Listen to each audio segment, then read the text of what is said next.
રાધે રાધે, જય સિયારામ. આપણે ચરિત્ર ચાલી રહ્યું છે ત્રિલોચન ભગતનું. ત્રિલોચન ભગતના ઘરે ભગવાને 13 મહિના નોકરી કરી, નોકર બનીને રહ્યા. હા. અને સાધુ સંતોની સેવા કરી. એમને તો ભગવાન કેટલો દયાળુ છે કે સાધુ સંતોની સેવા માટે ભગવાનને ખુદને નોકર બનવાની ઈચ્છા થઈ જાય છે. હા. ભગવાન ખુદ નોકર બને છે. સાધુ સંતોની સેવાનો આવડો મોટો મહિમા છે. હા.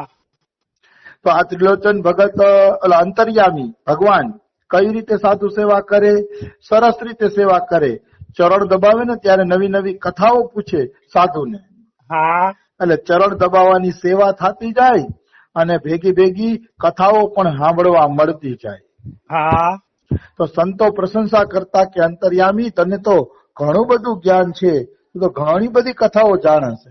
હા. ત્યારે અંતર્યામી એમ બોલે, મહારાજ આ તો તમારા જેવા સંતોનું કમાલ છે. હા. તમારા જેવા સંતોના સંગમાં રહેતા રહેતા રહેતા હું આ બધું શીખી ગયો છું. એટલે તો સંતોની કૃપા છે એમ જવાબ આપતા અંતર્યામી. પછી ત્રિલોચન ભગતના ઘરે અંતર્યામી સાધુ સેવા કરતા.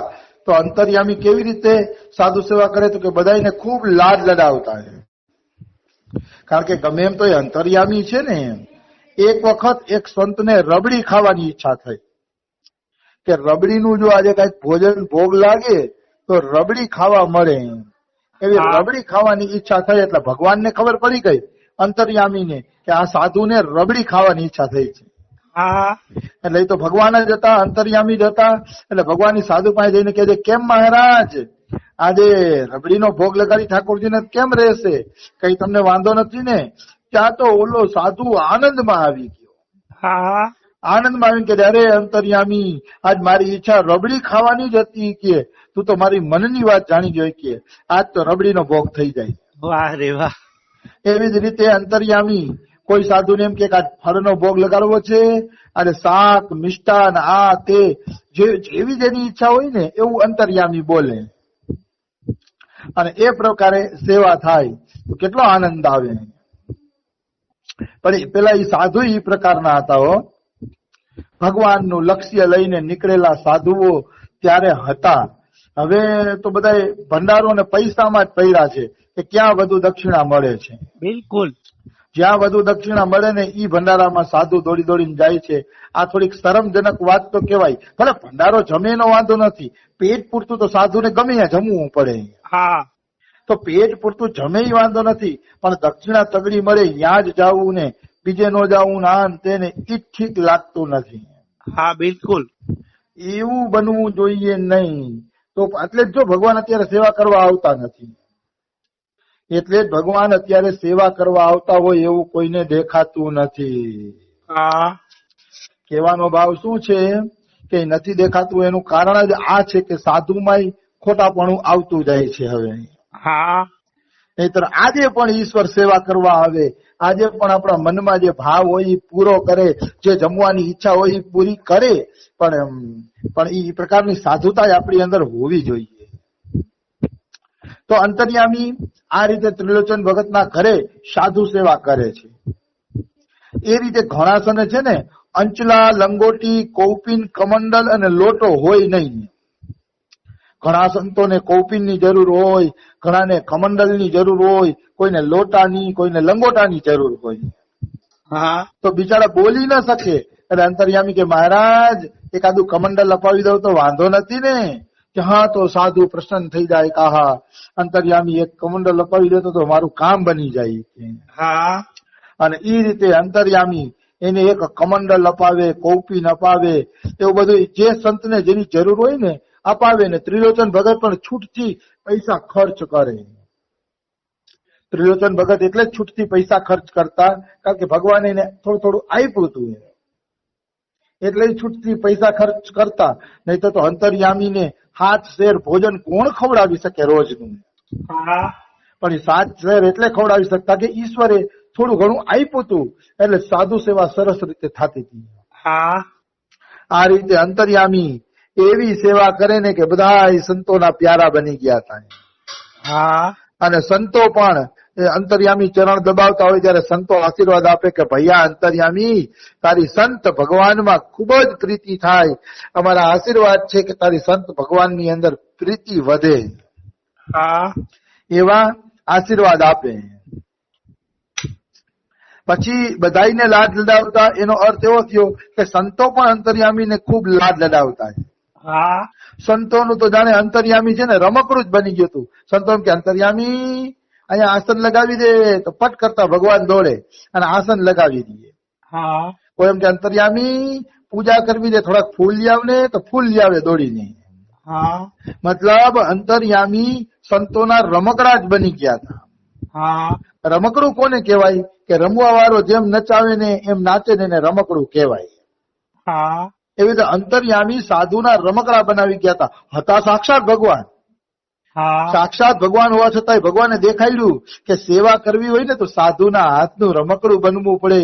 સાધુ જેવી આજ્ઞા આપે એ પ્રમાણે સેવા કરવી પડે ત્યારે એ બધું બને છે. હા ત્યાં સુધી ઈ બનતું નથી. આવી વસ્તુ છે. તો સંતોના હાથના રમકડા બની ગયા હતા અંતર્યામી.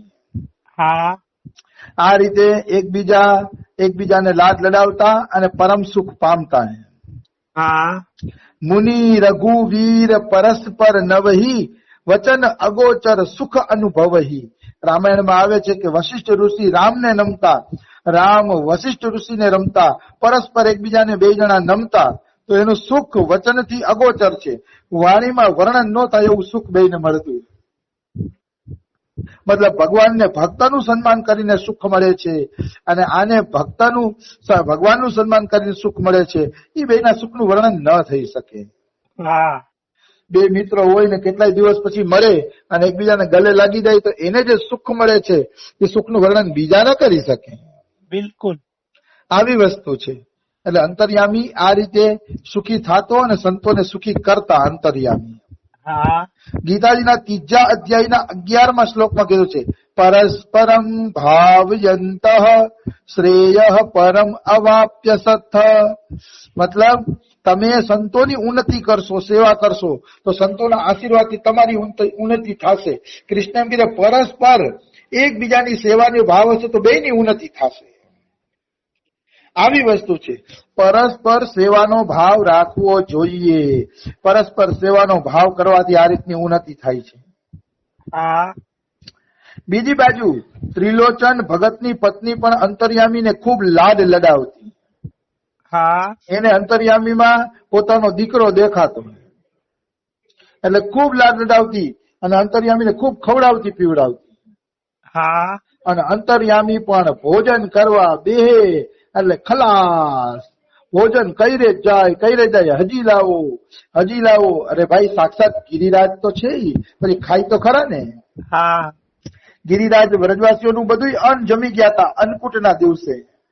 હા એવી જ રીતે આ સાક્ષાત કૃષ્ણ જ ત્રિલોચન ભગતના ઘરે સેવા કરવા આવ્યા હતા. એટલે સાક્ષાત કૃષ્ણ હતા, ગિરિરાજ હતા. એટલે જયમે જ રાખે વાત ના પૂછો એટલું જમે. હા खूब जमे. लखे झेंट की झेंट रोटियां खत्म हो जाती पर ये पाना बंद नहीं करते. झेंट એટલે થપ્પાના થપ્પા રોટલી ખાઈ જતા. થપ્પાના થપ્પા રોટલી ખવાઈ જાય તો પણ આ અંતર્યામી ના પાડતા નહીં. અને ચોકો સાફ થઈ જાય અને ઓલા મૈયા કે બસ લોટ પૂરો થઈ ગયો હવે કઈ નથી, ત્યારે અંતર્યામી ઉભા થતા. હા નહીતર તો અંતર્યામી ઉભા થાય જ નહીં. એમ જ કે હજી લાવો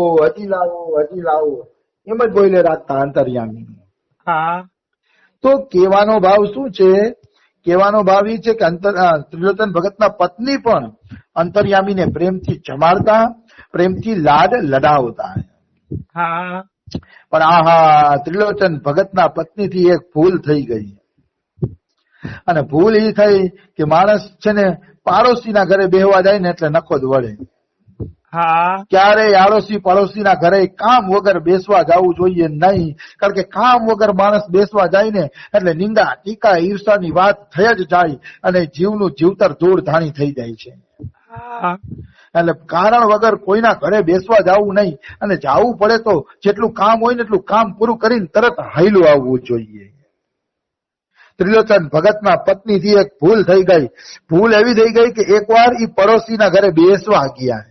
હા બેસવા ગયા ને તો ઓલી પડોશીની બાઈ પૂછે છે કે હરી ત્રિલોચન ભગતની સ્ત્રી આટલી કમજોર કેમ પડી ગઈ છો?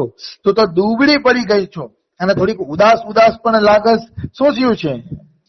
હા કોઈ કારણ હોય તો મને બતાવો. ત્યારે ત્રિલોચન ભગતની સ્ત્રી હસીને જવાબ આપે છે, અરે શું વાત કરું મારી બેની, કે મારા પતિદેવ ક્યાંકથી એક નોકર લઈ આવ્યા છે. હા એ નોકર છે ને એ કે ખોટો છે. એ કે એવો ખોટો છે ને કે ભોજન જ કરી રાખે છે, ભોજન જ કરી રાખે છે, એનું તો કોઈ દી પેટ જ નથી ભરાતું. હા નિંદા ચાલુ થઈ ગઈ, જો ભગવાનની નિંદા ચાલુ થઈ ગઈ. હા આમ તો ત્રિલોચન ભગતના પત્ની હારા